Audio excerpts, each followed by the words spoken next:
국민대학교 통일교육선도대학 출범식을 시작하도록 하겠습니다. 오늘 첫 번째 순서로는 이 자리에 참석하신 모든 분들에 대한 감사와 환영의 뜻을 담은 국민대학교 정승열 총장님의 인사 말씀이 있겠습니다. 모두 큰 박수로 맞아주십시오.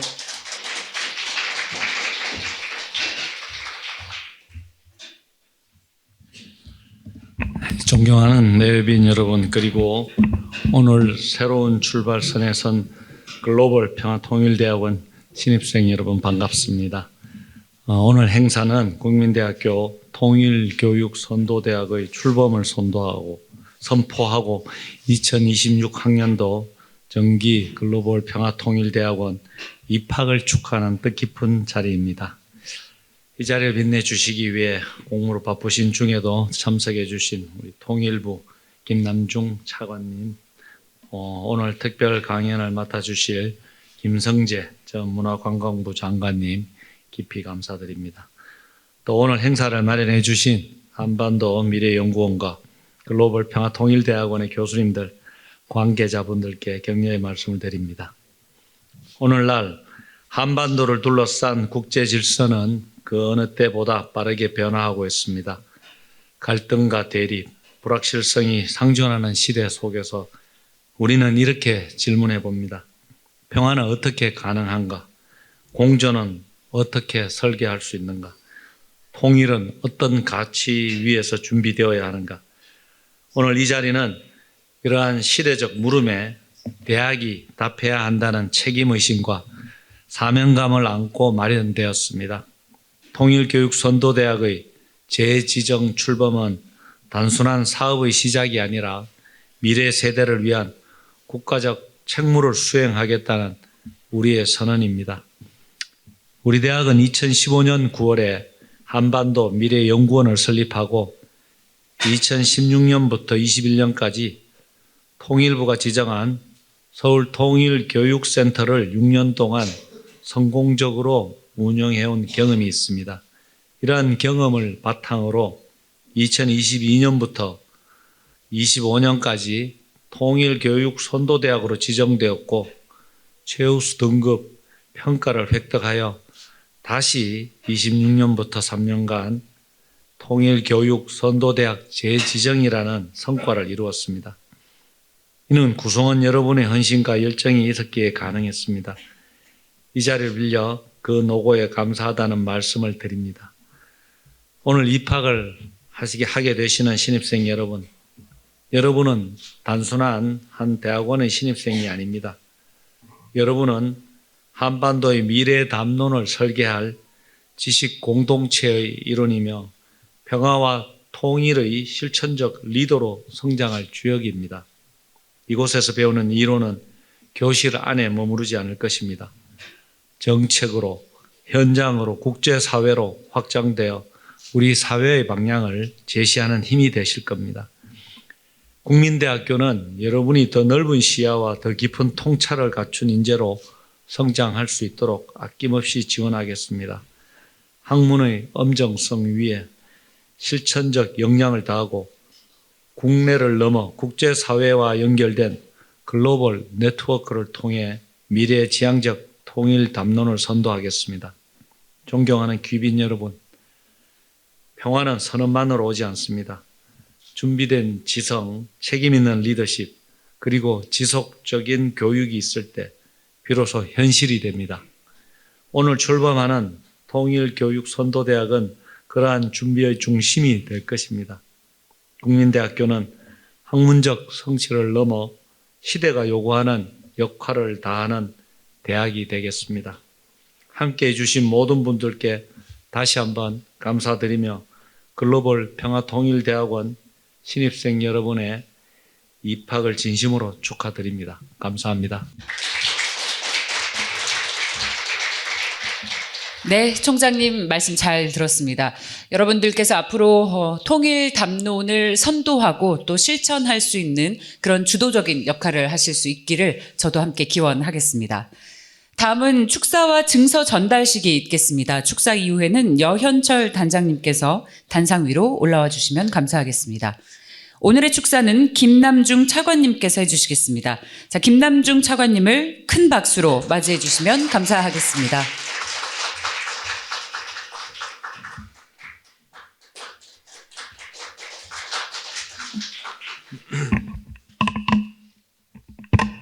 네, 여러분 반갑습니다. 미래세대 평화 통일 교육의 중요성이 커지고 있는 시기입니다. 국민대학교가 평화 통일 민주교육을 선도하는 대학으로서 새롭게 출발하게 된 것을 축하드립니다. 뜻깊은 출범식에 있기까지 애써주신 국민대학교 정승열 총장님을 비롯한 모든 관계자 여러분과 특별 강연으로 자리를 빛내주실 김대중 평화센터 이사장님께 각별한 감사의 말씀을 드립니다. 아울러 평화통일과 한반도 문제에 대한 열정으로 학업에 매진하고 있는 국민대 글로벌 평화 통일 대학원생과 학부생 여러분들께도 감사와 격려의 인사를 드립니다.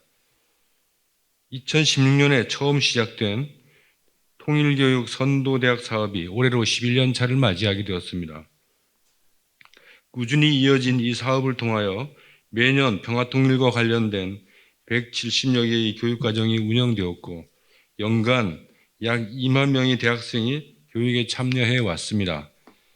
특히 국민대학교는 처음 선도대학으로 지정된 2022년부터 2025년까지 대학원 신설, 다양한 교육 프로그램 개발, 연구 활성화 기반 구축으로 평화통일 기반을 확대해 왔습니다.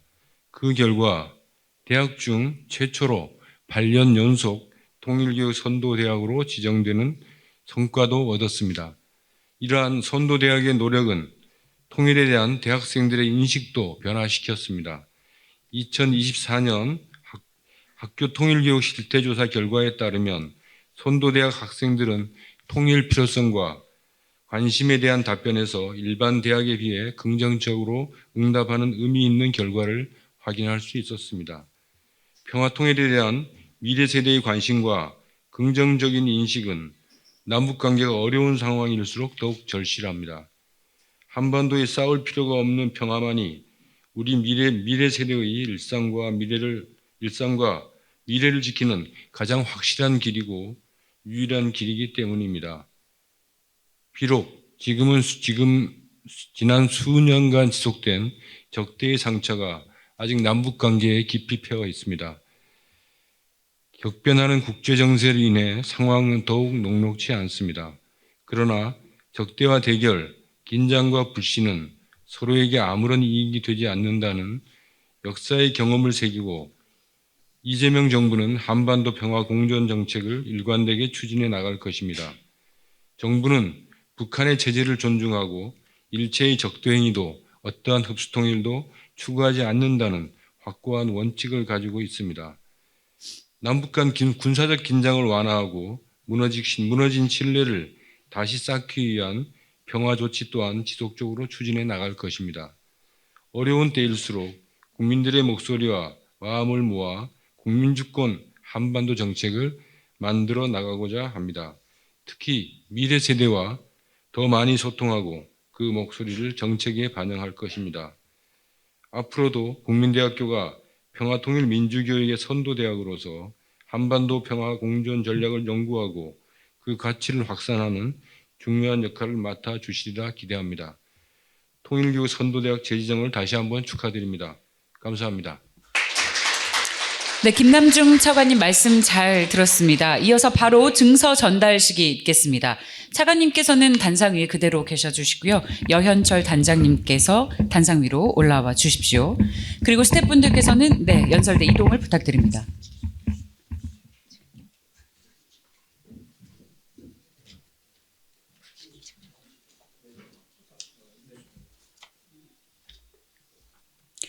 네, 그럼 통일교육 선도대학의 출범을 기념하고 재선정을 축하하는 의미에서 재지정 증서를 전달하도록 하겠습니다. 증서. 국민대학교는 통일부 지원사업인 통일교육 선도대학 지정 육성사업에 선정되었으므로 이 증서를 수여합니다. 네, 자 여러분, 국민대학교가 한반도의 평화와 통일을 위해 나가는 여정에 큰 박수로 격려해 주십시오. 네, 기념 촬영을 위해서 두 분은 잠시 정면을 봐주시고요. 객석에 계신 청중 여러분들께서도 다시 한번 큰 박수 부탁드립니다.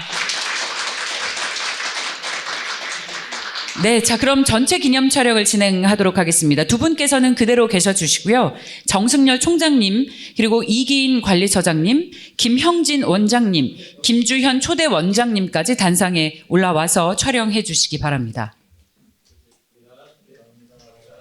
네, 감사합니다. 여러분 다시 한번 글로벌 평화통일대학원의 여정에 큰 박수로 격려를 해 주십시오.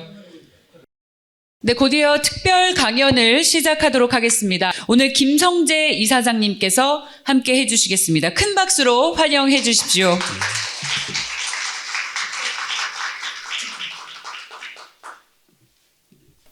오늘 저에게 이런 귀한 시간을 주신 것 감사드리고요. 또 여러분 만나서 참 반갑습니다. 지금 어려운 상황인데 그래도 평화통일대학원에 와서 이런 공부를 하겠다는 여러분을 보니까 참 다시금 또 희망을 생각하게 되고 여러분 모두 한 사람이 참 귀한 것 같습니다. 내가 이 자료를 준비를 하면서 무슨 말을 여러분들하고 할까 그러다가 평화통일에 무슨 정답이 있겠습니까? 그리고 무슨 전문적인 지식 가지고 여러분들하고 얘기하는 것이 아니고 지난 우리가 평화통일을 위해서 일해왔던 민간, 정부 모든 거에서 조금 우리가 다시금 생각하면서 이것을 딛고 앞으로 나가야 될 그것이 뭔가 여러분이 앞으로 공부를 해야 될 게 뭔가 하는 것을 생각하면서 그냥 자료 정리 차원에서 이 페이퍼를 준비를 했습니다. 그러니까 여러분들이 한번 보시고 또 요즘은 이 데이터들이 너무 풍부해가지고 AI한테도 물어봐도 어느 정도는 나올 것 같은데 우리나라의 평화통일의 역사를 정부는 어떻게 했고 민간은 어떻게 해왔는가 지금까지의 그 역사를 쭉 점검을 해봐야 또 여러분이 공부하고 앞으로 미래로 나아가는 걸음이 될 겁니다. 그리고 특별히 평화통일연구라고 하는 것은 뭐 지식을 연구하는 게 아니고 다른 학문과 달라서 이것은 가치의 추구이고 신념의 추구이고 그렇기 때문에 여러분의 삶과 그 가치와 신념이 결부된 그런 관계라고 생각합니다. 어떻게 살 건가? 정말 우리는 평화통일하고 살 건가? 그런 물음을 언제나 물으면서 가야 되지 않는가 이런 생각을 합니다. 오늘날 이제 여러분 국민대학에서 이게 이제 평화통일 글로벌 평화통일 대학원이 우리나라의 통일 선도 대학으로 되어 있어서 여러분이 선도적 역할을 해야 되는 것이 어쩌면 운명일지도 모릅니다. 근데 참 귀한 사명을 여러분이 맡으셨기 때문에 정말 이 길을 잘 나가 주시기를 바랍니다. 제가 이걸 준비하면서 다시 한번 나를 돌이켜보던 시간을 가질 수 있었습니다. 내가 이런 민족의 통일과 평화통일에 관한 관심을 가지고 일을 한 것은 사실 대학생 때부터인데 대학을 졸업하고 70년대 초부터 기독교 통일운동 그리고 시민사회의 통일운동을 함께 하면서 줄곧 이 문제를 가지고 씨름을 했습니다. 그리고 좀 더 구체적으로는 김대중 대통령 정부에 와서 민정수석, 정책기획수석, 문화관광부 장관을 하면서 그때 가장 김대중 대통령의 역점으로 봤던 남북관계 이 문제를 직접 정부에서 정책적으로 또는 많은 전문가들과 함께 협동으로 노력하는 그런 과정을 가졌습니다. 그 후에 박근혜 정부 때 통일준비위원회라는 것이 만들어져 가지고 했는데 여기 앞에 계신 우리 김지연 지금 고문이라고 그러셨는데 이 원을 만드셨던 분인데 그분이 우리 김지연 원장님이 경제분과위원장을 하셨고 내가 사회분과위원장을 했습니다. 그런 인연이 있어서 오늘 우리 김지연 원장님이 와달라 그래서 한번 곰곰이 생각하고 제가 지금 인공관절 수술하고 재활 중인데 어쩔까 생각하다가 그래도 이런 기회에 한번 만나서 대화도 해보고 이 길을 한번 정리를 해보자. 그래서 수락을 했습니다. 그래서 제가 인공관절 수술을 하고 이렇게 재활 중이어서 그래서 여기 앉아서 이렇게 여러분들에게 말씀드린 것을 양해해 주시기 바랍니다. 아까 얘기를 했지만은 정말 우리가 왜 통일해야 되는가? 이것은 결의의 필연인가? 이제는 사실 그런데 통일이라는 것이 필수가 아니고 다 선택처럼 됐고 분단 이전 세대와 분단 이후 세대, 특히 MZ 세대는 더더군다나 통일이라는 것을 그렇게 현실적으로 필요도 하지 않고 도리어 그것이 나의 앞길을 가로막는 거 아닌가 이런 물음도 많고 해서 여론조사들도 많이 합니다만 여러분 그런 데이터들이 많습니다. 그래서 앞서 말씀드린 대로 여러분들이 이런 연구를 하고 공부를 할 때는 우리의 역사가 어떻게 흘러나왔고 현실에 우리 국민들은 어떤 생각을 하고 있는가. 왜냐하면 이건 같이 가야 되는 거니까 누가 연구해서 깨우쳐 한다고 해서 이 길을 가는 건 아니거든요. 그래서 그런 것들을 한번 생각을 해보면 좋겠습니다. 그런데 여전히 우리는 평화 통일이라는 것을 말을 합니다마는 사실은 여전히 우리는 흡수 통일을 북은 적화 통일을 하려고 하는 것이 아닌가 하는 의구심을 그대로 가지고 있습니다. 현실적으로도 이런저런해서 가끔 위기 상황이 나오게 되면 이것이 무의식에서 다 튀어나오게 돼 있습니다. 특히 북한 핵 문제를 가지고 말할 때는 더더군다나 그렇습니다. 그래서 이런 것이 이해가 상충돼 있고 이것이 도리어 평화통일을 하자면서 평화통일을 말하고 이것이 도리어 적대화를 심화시켜주는 역기능도 하고 있는데 이런 것들도 여러분이 한번 잘 살펴보시기 바랍니다.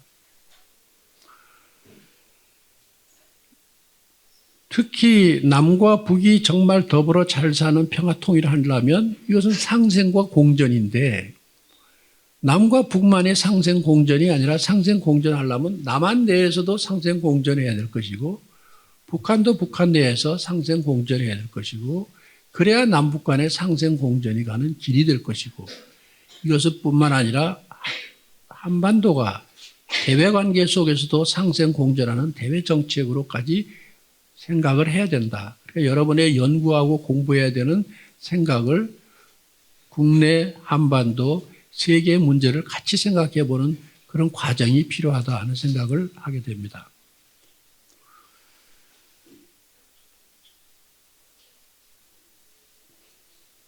이제 나중에 말씀드리겠습니다만은 북한이 2018년 5월에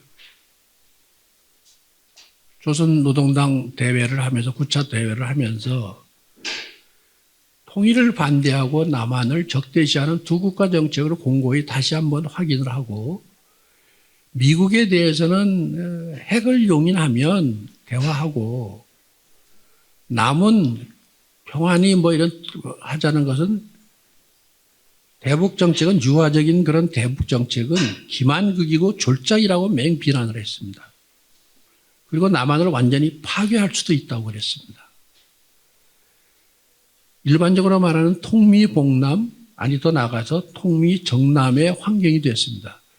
그럼 그동안에 이렇게 많은 통일운동도 하고 우리 국민들의 여러분들도 공부도 하고 이렇게 많은데 이제는 더 과거보다 더 완전히 이 표현만 보면 적대화 환경으로 와 있습니다. 왜 이런가? 왜 이런 우리의 현실을 와 있나?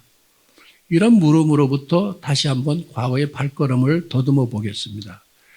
처음에 남북이 그래도 우리가 함께 싸우지 말고 평화스럽게 살면서 서로 상생하자 하는 걸로 처음 했던 것이 1991년 남북 기본 합의서였습니다. 남북 기본 합의서는 남쪽에 정원식 국무총리하고 북한의 연영묵 북한 정무원 총리가 서명 체결했는데 그것이 1992년 2월에 이제 체결돼 가지고 발효된 것이 됐는데 그 내용을 보면 이렇습니다. 여러분 자료를 보면 제일 중요한 것은 뭐냐면 남북 관계를 통일을 지향하는 과정에서 잠정적으로 형성되는 특수관계다. 이거였습니다. 그런데 이것은 이때 참 정말 훌륭하게 이런 합의를 했는데 이것은 지금까지도 그대로 유효하다고 생각하고 특히 6.15 공동선언에서도 바로 이 배경이 남북기본합의서였고 바로 이것이 가장 중요합니다. 그리고 나중에 제가 아일랜드의 평화 프로세스에 관한 얘기를 드릴 텐데 아일랜드의 평화 프로세스에서도 바로 이런 내용이 있습니다.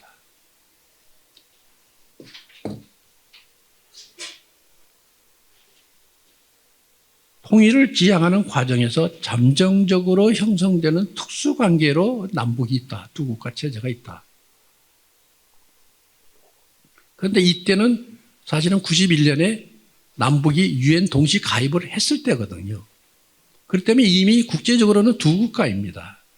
그런데 이게 완전한 두 국가냐? 아니다. 남북은 통일을 지향하는 특수관계에 있다. 바로 이것 때문에 사실은 김대중 정부에서도 개성공단했고 개성공단에서 물품을 해외에 보낼 수도 있었고 또 경제 제재 국면에서도 대북 인도적 지원이라는 것이 가능했던 것도 바로 이런 요인이었습니다. 이 기본 합의서의 핵심을 보면 1장은 남북 화해입니다.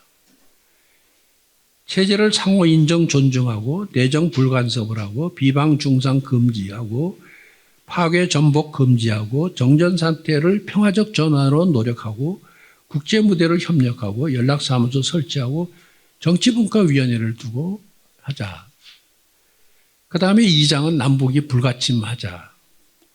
무력 사용 침략 금지하고 분쟁의 평화적 해결이고 군사분계선 관할 구역을 존중하고 남북 군사 공동위원회를 구성하고 직통전화를 설치하고 군사분과위원회 구성을 명시했습니다. 그 다음에 이제 세 번째가 남북 교류 협력입니다. 경제 자원을 공동 개발하고 물자 교류 합작 투자하고 과학기술, 교육, 문화, 예술, 보건, 체육, 환경, 출판, 보도 등 모든 것을 교류, 자유로운 왕래, 접촉, 이산가족, 서신, 상봉, 방문, 재결합, 철도, 도로, 항로 연결, 우편, 전기, 통신, 교류, 국제무대 협력, 부분별 공동위원회 구성한다. 이렇게 되어 있었습니다. 그리고 이제 4장은 수정 및 발효 합의서를 보충하는 것으로 되어 있는데 그래서 부속 합의서에서는 화해 불가침 교류 협력 이행 부속 합의서를 채택을 했습니다. 그리고는 남북 화해 군사 경제 사회 문화 공동위원회를 구성했습니다. 그랬는데 이것을 남북 기본 합의서를 하기는 했는데 북측도 그렇습니다만 북측은 이제 1인 체제니까 그 당시에 김일성 주석 체제니까 거기서는 한다음을 하겠는데 남측에서는 그때 노태우 정부이기 때문에 야당이나 제야단체들이 시민사회가 굉장히 이것에 대해서 비판적이었습니다. 이 정치적 노름 아니냐. 그래서 이게 사실은 국회의 의결을 거치고 정식으로 정부의 과제로 주어졌어야 되는데 그러지 못해서 남북 기본 합의서는 정말 중요한 문서인데 이것이 시행되지 못했습니다. 참 안타까운 일이죠. 그리고 이제 91년 12월에 이어져서 이것이 비핵화 공동선언도 한 거죠. 그래서 이제 우리가 지금도 우리 그때 비핵화 공동선언을 했지 않냐 하고 북한의 이제 비핵화를 얘기도 하는데 이건 그 당시의 상황입니다. 그런데 이때 이제 이 남북 기본 합의서를 채택했을 때 주요한 역할을 했던 몇 분을 제가 인터뷰한 적도 있고 만나서 대화한 적도 있는데 그 중에 대표적인 분이 바로 임동원 전 통일부 장관이었습니다. 그분이 말씀하기를 그때 남북 기본 합의서를 채택할 때 북한이 더 적극적이었다. 남쪽보다. 놀랍게도. 그런데 왜 그런가 하고 그것을 생각해 보면 그것은 북한은 그 당시에 매우 경제적 상황이 어려웠고 에너지 어려움도 있었고 그다음에 안보의 불안도 있었고 그래서 가능한 한 이 남북 기본 합의서를 해가지고 남쪽이 북으로 쳐들어오지 않게 도움은 둘째치고 자기네 국가 안보 그리고 어느 정도의 자기의 내적 결속을 위한 근거를 마련하기 위한 건 아니겠나. 그래서 북한의 김일성 주석이 서둘러서 이것을 체결한 거 아닌가 이런 얘기도 들었습니다.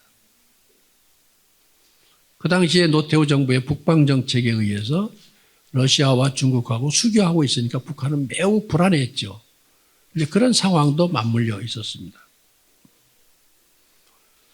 그다음에 이제 두 번째 우리가 생각해야 될 것은 2000년에 있었던 6.15 남북 공동선언입니다.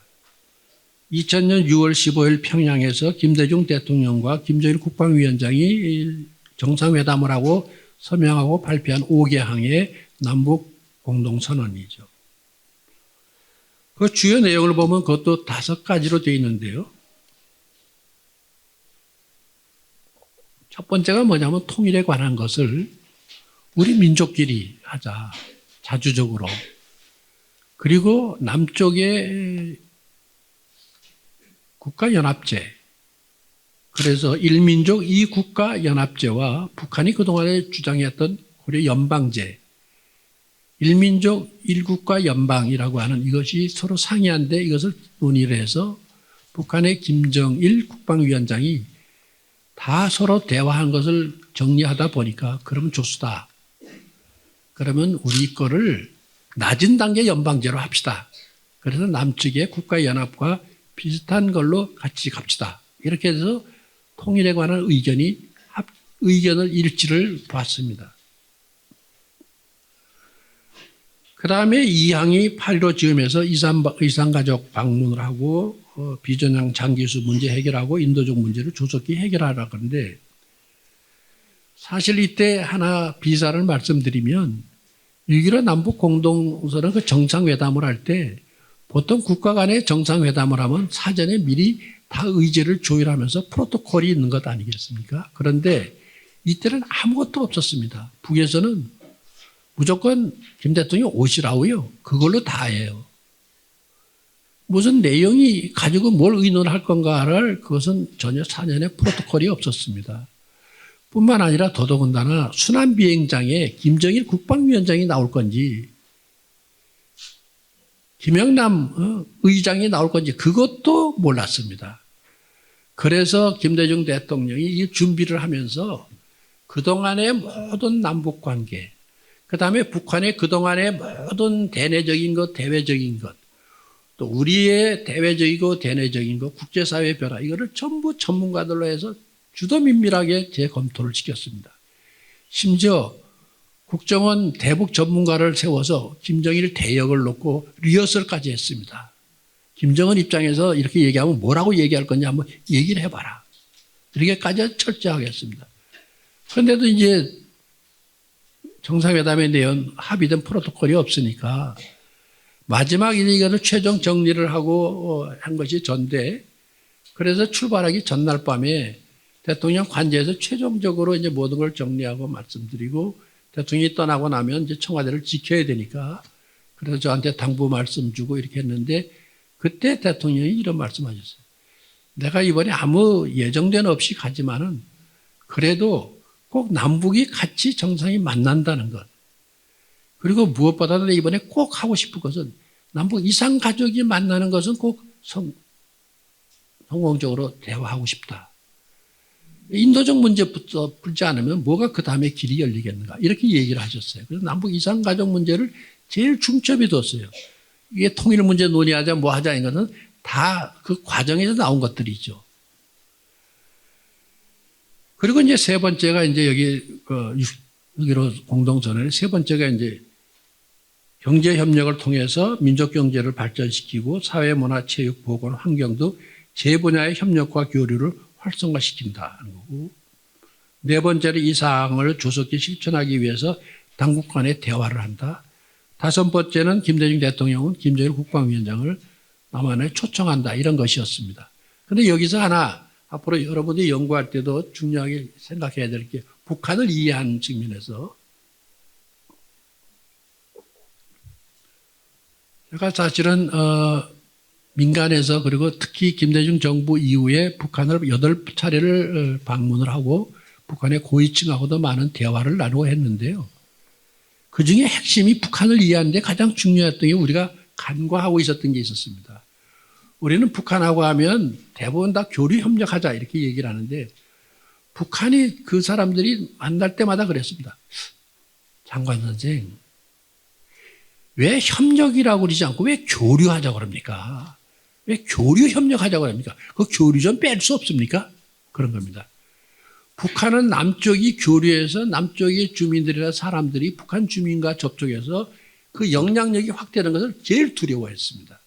그렇기 때문에 금강산 관광도 저쪽에 한쪽에서 했고 개성공단도 그 못하게 했고 개성공단에서 평양까지 도로가 있는데도 그 길을 쓸 수가 없게 됐습니다.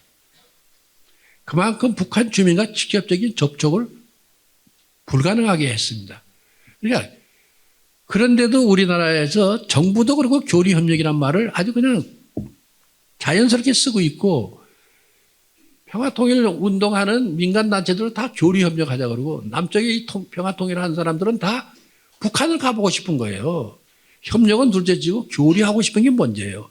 그래서 노동자, 뭐 청소년, 교사, 무슨 뭐 언론인 뭐 다 아마 여러분들도 북한 가보고 싶을 거예요. 교류하자는 게 먼저 같아요. 근데 북한은 절대로 교류 말고 협력을 합시다. 협력. 이렇게 된 거죠. 이게 굉장히 중요합니다. 지금도. 북한 사회를 이해하는데 제가 며칠까지 하는 거죠? 이거 40분인가? 예. 빨리빨리 정리하고 혹시 여러분이 물어보고 싶은 게 있으면 또 같이 대화하도록 그렇게 하겠습니다.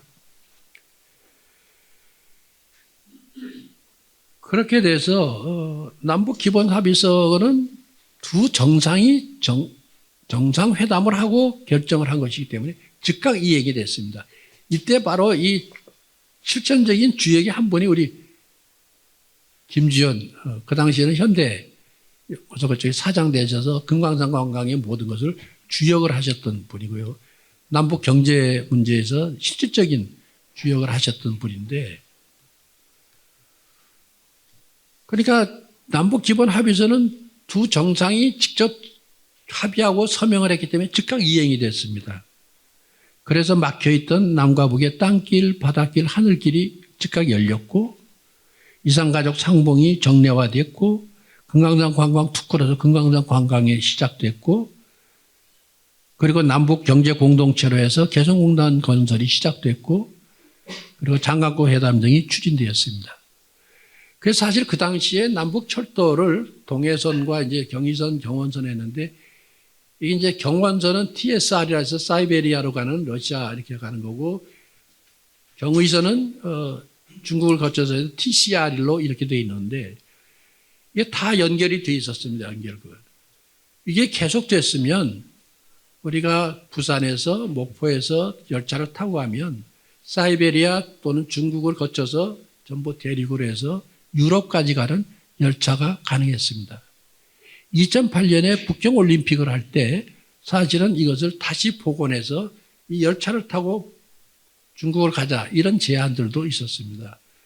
근데 안타깝게도 제가 좀 후에 다시 말씀드리겠습니다만은 노무현 정부에 들어오자마자 이 6.15 남북 정상회담을 특급을 해서 이것을 무산시켜 버렸습니다.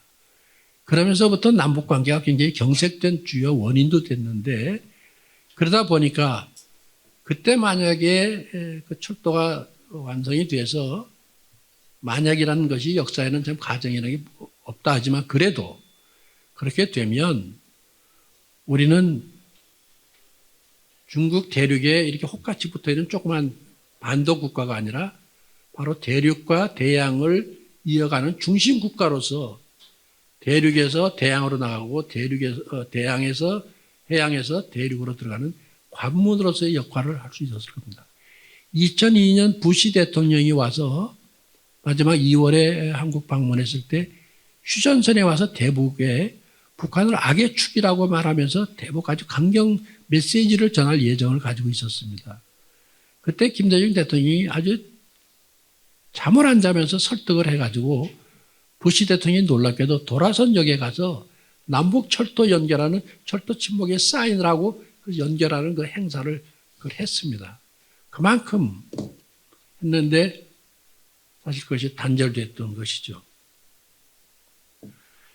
6.15 남북 공동선언은 하자마자 국민들도 환영을 했지만 국제사회가 더 많은 환영을 했고 거의가 다 이것을 인정하는 그런 유엔도 비롯해서 많은 나라들이 거의 절대 다수의 나라들이 이것을 다 인정들을 하고 해서 6.15는 굉장히 중요한 남북관계의 근거가 됐습니다. 지금도 사실은 그렇다고 생각을 합니다. 그다음에 이제 남북 관계를 좀 떠나서요.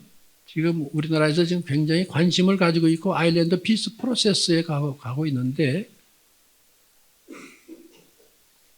그동안 우리나라에서는 남북 통일에 관한 평화 통일할 때는 대부분 다 독일의 서독의 동방 정책을 굉장히 연구를 하고 그 길을 따라가는 것을 굉장히 원칙으로 삼고 있었습니다.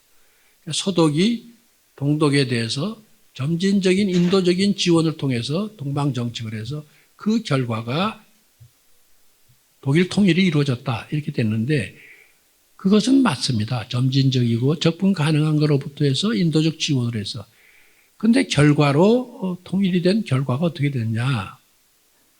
결국은 동독의 주민들이 서독의 노예가 됐다 하고 동독 주민들이 아우성을 쳤습니다. 제가 그때 통일이 막 됐을 때 마침 독일에 있었습니다.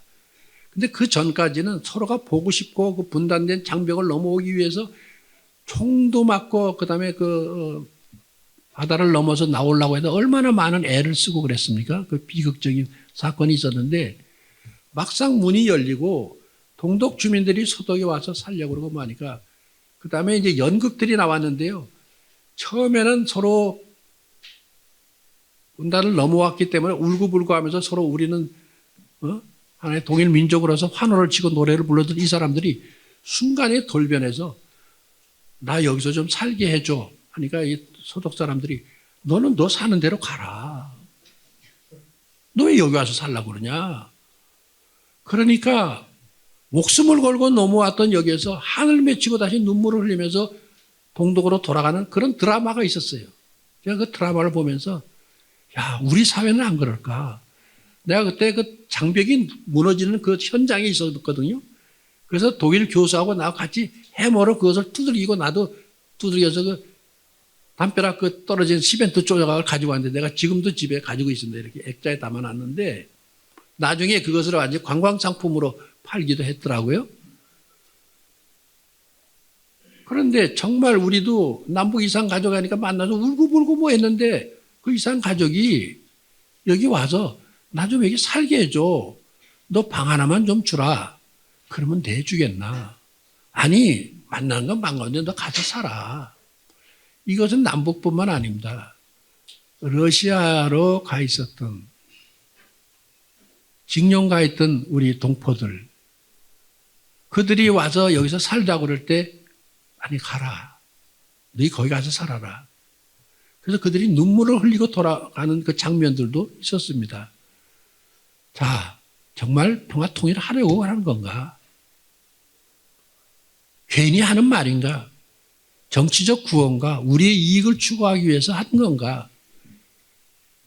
현실은 냉정합니다.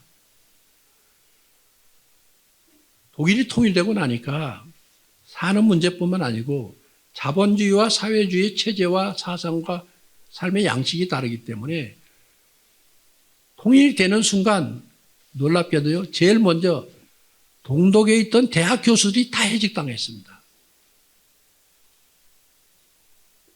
제가 그때 통일된 막 직후에 동독에 가서 훔볼트 대학도 가보고 라이프치 대학도 가보고 다 했는데 그 마당에서 이 교수들이요, 해직 교수들이 투쟁하고 있었어요. 난 학생들이 투쟁한 줄 알았어요. 그때 교수들이 다 쫓겨났어요. 왜? 사회주의 사상 가지고는 살 수가 없으니까. 그리고 사회주의 방식 가지고는 통일된 속에서 살 수 없으니까.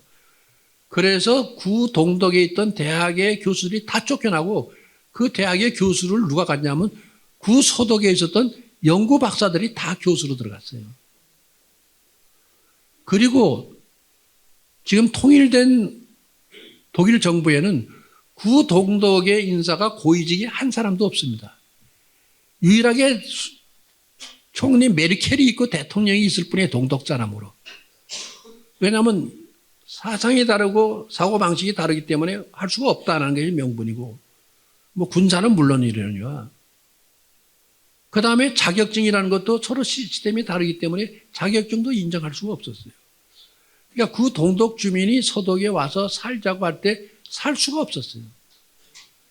그 당시만 하더라도 통일되기 전만 하더라도 구동독이 동유럽 국가에서는 가장 경제적으로 우수한, 나은 국가였어요. 가장 발전된 국가였는데 그것도 서독하고 비교하니까 낙후돼서 같이 시스템을 연결해서 할 수가 없었습니다. 그래서 구동독이 서독의 식민지가 됐다. 지금도 그런 비판을 합니다.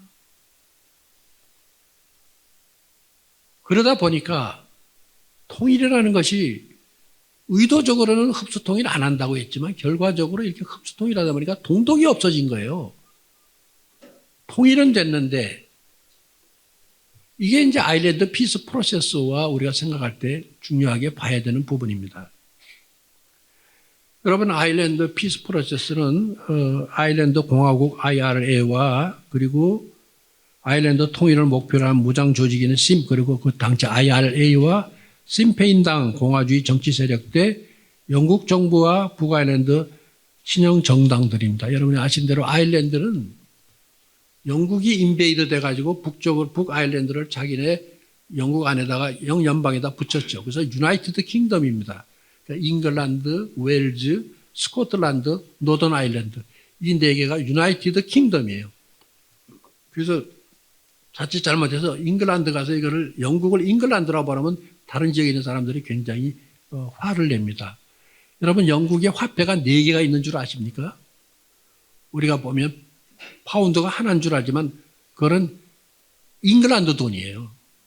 왜냐하면 돈은 은행 돈이기 때문에.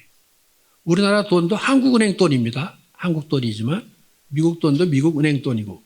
그러니까 뱅크 오브 잉글랜드가 우리가 일반적으로 말하는 파운드의 그거고, 그 다음에 내가 이제 스코틀랜드 에든버러에 가서 연구를 했는데 거기서 쓰는 것은 뱅크 오브 스코틀랜드 돈이에요. 내가 그걸 가지고 이제 이쪽 잉글랜드 쪽으로 와서 쓰려고 보니까 안 받아요. 빨간 돈이. 이게 뭐냐고 아주 이렇게 쳐다보고 이게 뭐 돈이냐고 이렇게 하고 이러겠어요. 그래서 당황해서 이거 왜 그러냐 그랬더니 이게 일반 유통은 안 되고 은행 가서 바꿔오라는 거예요.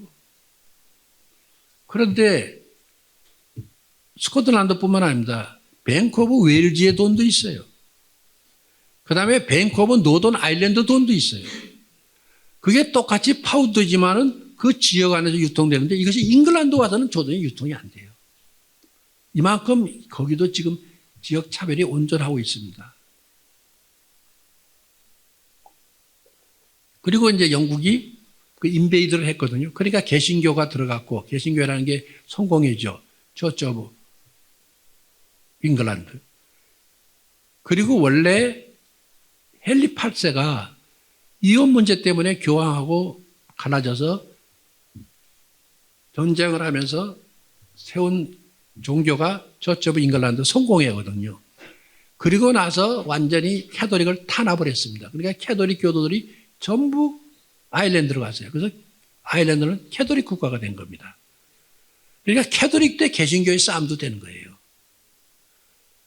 내가 이제 벨파스트에 가보니까 거리에 이렇게 있는데 이쪽에는 아일랜드 깃발, 이쪽에는 영국 깃발, 그리고 쭉 있어. 이게 서로 전쟁해가지고 서로 죽이는 거. 그런데도 길에서는 이게 평화롭게 댕겨요. 충돌하면 또 싸우지만 깃발들이 딱 이렇게 있고. 그런 상황에서 이들이 피스 프로세스가 1998년에 됐는데 여기 보시면 영국 정부와 IRA 간의 비공식 접촉을 해가지고 이제 무장투쟁의 한계를 느끼고 국제적 중재 역할을 확대하고 여기에 미국과 EU가 굉장히 중요한 역할을 했습니다. 여러분 IRA가 런던 테러라든지 뭐 이터는 이거 많이 영화 나오지 않습니까? 그때 내가 이제 영국에 연구하러 갔을 때 그들이 그랬습니다.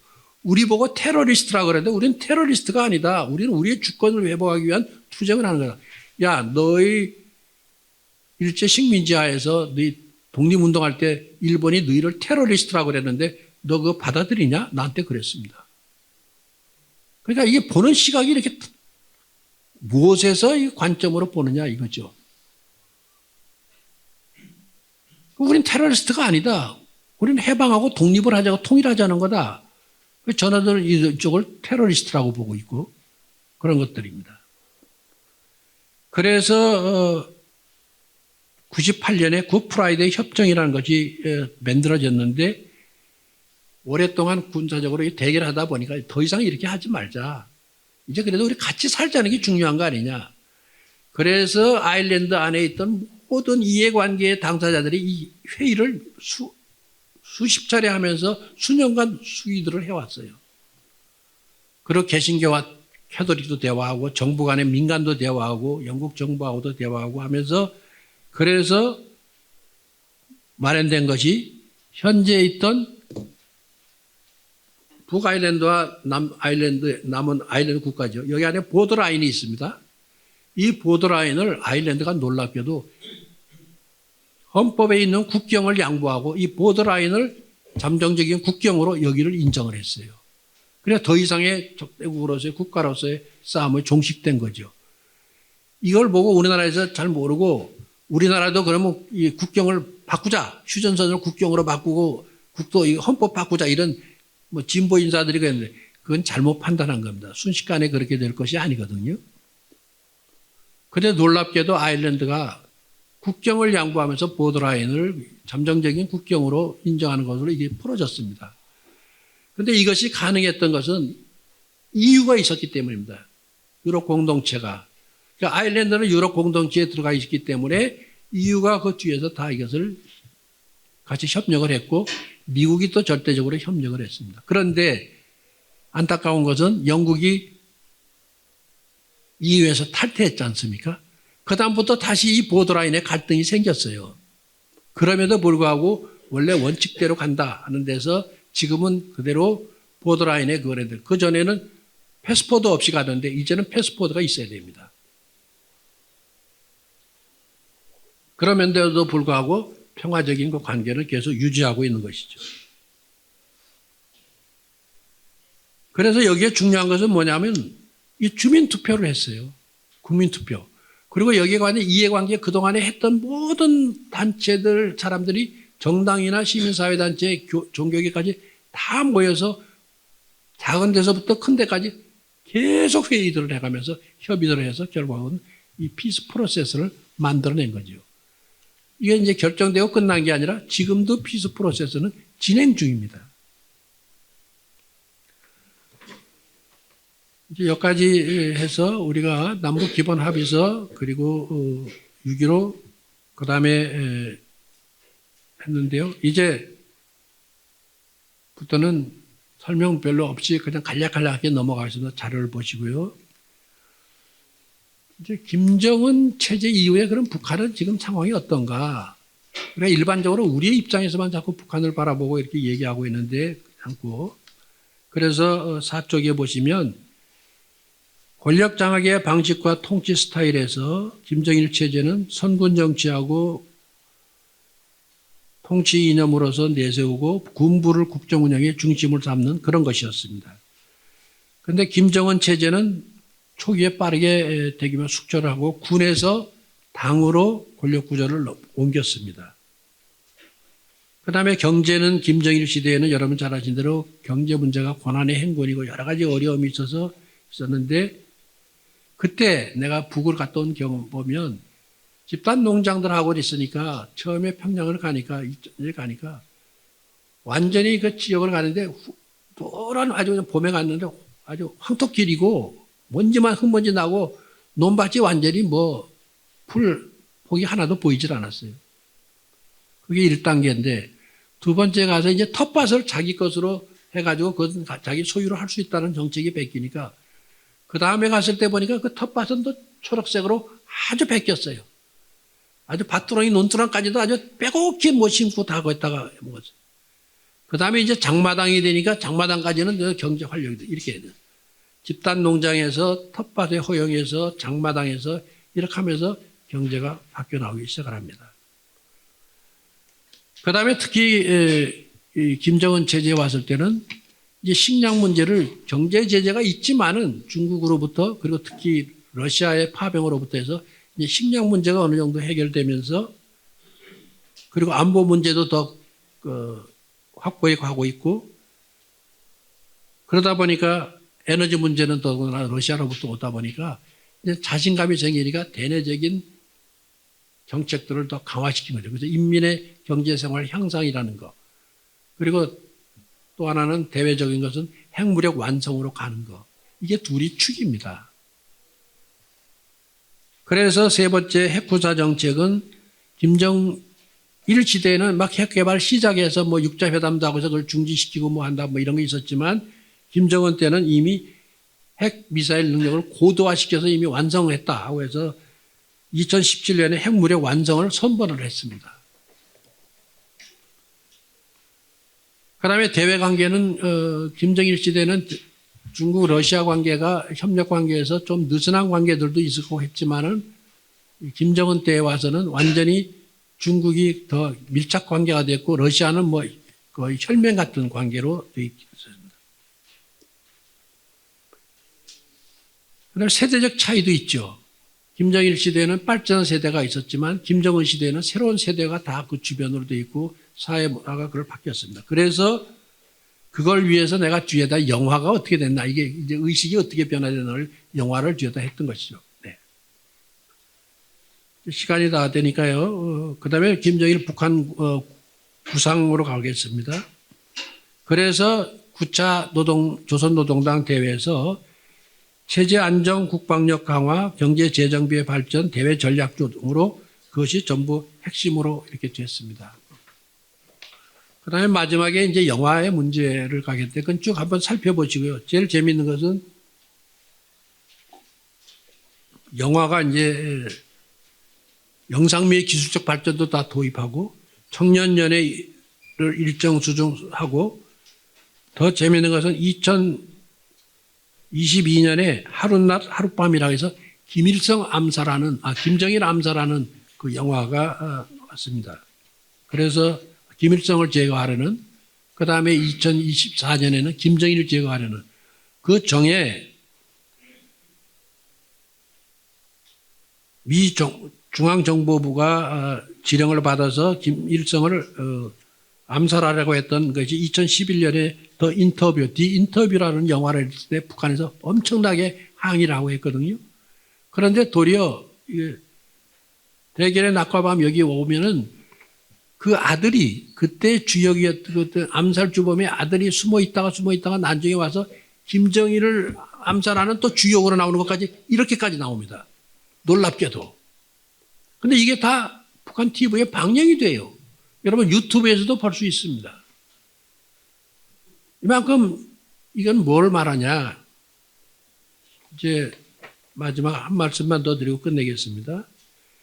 그러면은 왜 지금 와서 남물 통일을 안 하겠다 그러고 적대적으로 다시 선언을 했냐. 그래서 갑자기 북한이 원래 뭐 북한의 그런 야욕을 드러낸 거냐. 그런 건 아니고요. 체제 유지가 제일 우선이기 때문에 남한의 경제력과 정보와 문화의 영향력이 급속히 북으로 영향력을 미치니까 주민들의 체제 인식이 흔들릴 가능성이 있으니까 이걸 단절시켜야 되겠다는 게 첫째 목적이고요. 이거 잘못하면 남한으로 흡수 통합할 수 있겠다. 그런 것들이 거죠. 그 다음에 남측을 적으로 안 하면 핵무기 보유국의 지위를 정당화할 수가 없습니다. 미국하고만 관계에서는 안 되고. 그러니까 이 국가 체제로 분명히 해야 자기네 핵무력을 하는 정당성을 확보하기 위해서 그런 겁니다. 그 다음에 남북관계가 교착돼 가지고 있으니까 이것도 핑계를 삼는 것이죠. 아니 이유가 되는 거죠. 핑계라기보다도. 그래서 이것을 헌법과 국가 정체성까지 완전히 정립을 다시 해서 이제 통일 안 한다. 이 국가 체제로 가자. 남쪽은 안 된다고 남쪽을 적대화 시켜놓은 겁니다. 그래야 북한 주민이 해외에서라도 어디서라도 남쪽 주민하고 할 때 유화적으로 만나지 못하게 하는 거죠. 이제 내부 결속을 이렇게 한 겁니다. 자, 여기까지가 현실입니다. 그러면 오늘 우리의 현실은 북의 이런 현실은 국제사회의 이런 현실은 지금 미국이 이란을 저렇게 공격하면서 하는 이 변수 속에서 뭐 북한 김정은이 뭐 두려워한다든지 뭐 이런 게 있는데 그런 일반적인 말 말고 이것이 앞으로 국제정세를 어떻게 할 것인가 여러분들이 예의주시해야 됩니다. 이건 남의 나라가 아니라 바로 우리하고 직결되는 문제이기 때문에 이런 것들을 생각하면서 여러분들과 함께 이 시간을 같이 하고 싶었습니다. 여러분 경청해 주셔서 고맙습니다. 네, 긴 시간 동안 김성재 이사장님의 말씀 정말 잘 들었습니다. 통일학 개론을 30분에 압축적으로 들은 것 같았습니다. 이사장님이 경험까지 더해서 각종 비화들까지 정말 흥미로운 시간이었습니다. 감사합니다. 자, 이것으로 1부 출범식 순서를 마치겠습니다. 그리고 여러분 오늘 귀한 시간 내어 참석해 주셔서 고맙습니다. 안녕히 들어가십시오.